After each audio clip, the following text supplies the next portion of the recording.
Hingga tahun 2024, Jepang membutuhkan banyak pekerja di Snaker Jatim tanda tangani MOU dengan Jepang dan Jatim berencana kirimkan ribuan tenaga kerja. Assalamualaikum warahmatullahi wabarakatuh. Halo sahabat dunia BNI, welcome back to my channel.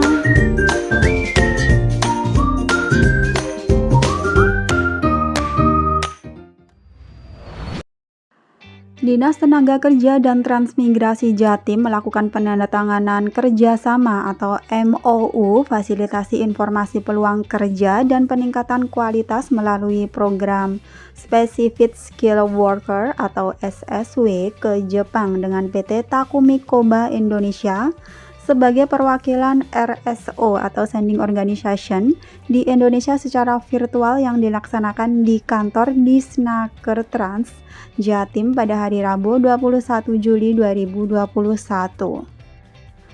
Kadis Tenaga Kerja dan Transmigrasi Jatim Himawan Estubagijo pada hari Rabu 21 Juli 2021 mengatakan terkait dengan dikeluarkannya Undang-Undang Nomor 18 Tahun 2017 tentang Perlindungan Pekerja Migran Indonesia.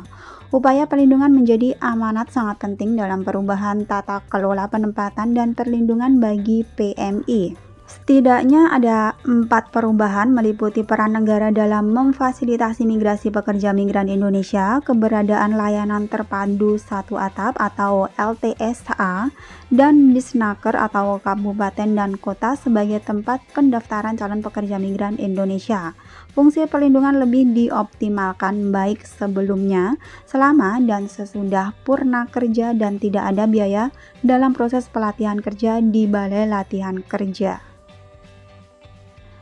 Dan kemarin di Snaker Jatim itu menandatangani kesepakatan kerjasama penempatan kerja melalui program Specific Skill Worker atau SSW ke Jepang, terutama untuk mampu bersaing mengisi peluang kerja sebanyak 345.150 orang di 14 bidang sektor. Sebagai informasi, gaji dalam program SSW ini adalah sebesar 22 juta per bulan di luar lembur dan bonus tahunan.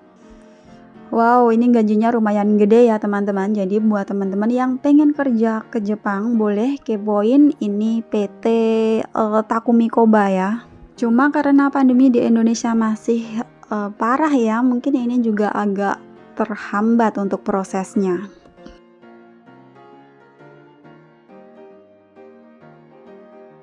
Penandatanganan MOU dengan Jepang ini menjadi sangat strategis selain untuk mendorong perubahan image bekerja ke luar negeri yang selama ini didominasi di sektor informal seperti pembantu rumah tangga ya, yang sering dikatakan sebagai sektor domestic worker. Juga mendorong peran serta di Snaker Kabupaten Kota dan BLK di Snaker Trans Jatim untuk menyediakan informasi dan pelatihan kerja serta menjadi wadah kelanjutan karir terutama bagi peserta magang Jepang asal Jatim. Berikutnya baru dilakukan tahapan seleksi bagi calon kandidat baru atau newcomer dengan syarat umur antara 18 sampai dengan 35 tahun. Mr. Tomonori Kobayashi menjelaskan bahwa Jepang saat ini membutuhkan 345.150 orang tenaga terampil di 14 sektor sampai dengan tahun 2024 karena angka kelahiran di Jepang itu menurun dan populasi lansia yang meningkat. Tenaga terampil Indonesia sangat disenangi di Jepang karena sopan, berbakat, dan terampil, katanya. Kemudian, sedangkan Mr. David Kawasaki sebagai CEO Vital Corporation mengatakan peserta dengan visa SSW ini status dan fasilitasnya termasuk asuransi sama dengan pekerja di Jepang dan dapat bekerja sampai dengan 5 tahun.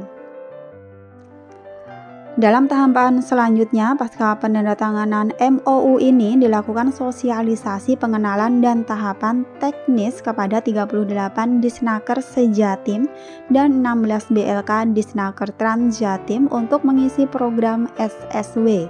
Pendaftaran calon kandidat selain dapat dilakukan melalui online juga bisa langsung sekaligus konsultasi yang dipusatkan di SSW Center di UPT P2TK Jalan Bendul Merisi nomor 2 Surabaya.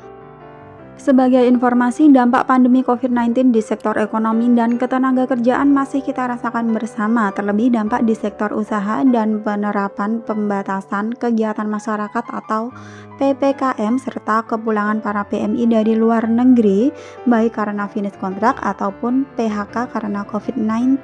Di negara penempatan, jumlah pekerja migran asal Jatim yang pulang pada Januari sampai dengan Juli ini sudah mencapai 35.285 orang, di mana 94,28% berstatus finish kontrak. Data BPS sampai dengan Februari 2021, jumlah pengangguran di Jatim sebanyak 1,15 juta orang dari 22,18 juta orang angkatan kerja yang ada atau tingkat pengangguran terbuka atau TPT Jatim sebesar 5,17%. Jumlah tersebut naik 1,54% dari tahun 2020. Semoga program SSW ke Jepang ini lancar ya teman-teman untuk kedepannya, sehingga banyak PMI Indonesia yang bisa berangkat ke Jepang untuk bekerja, karena dilihat ini untuk ke Jepang gajinya pun juga lebih tinggi dibanding dengan negara lainnya. Beberapa tahun terakhir udah banyak ya yang proses magang ke Jepang dan alhamdulillah berjalan dengan lancar, dan sekarang ada program baru lagi yang namanya SSW ini. Pastinya ini menambah peluang bagi Anda yang minat kerja ke Jepang. Thanks for watching and see you next video. Wassalamualaikum warahmatullahi wabarakatuh. Bye bye.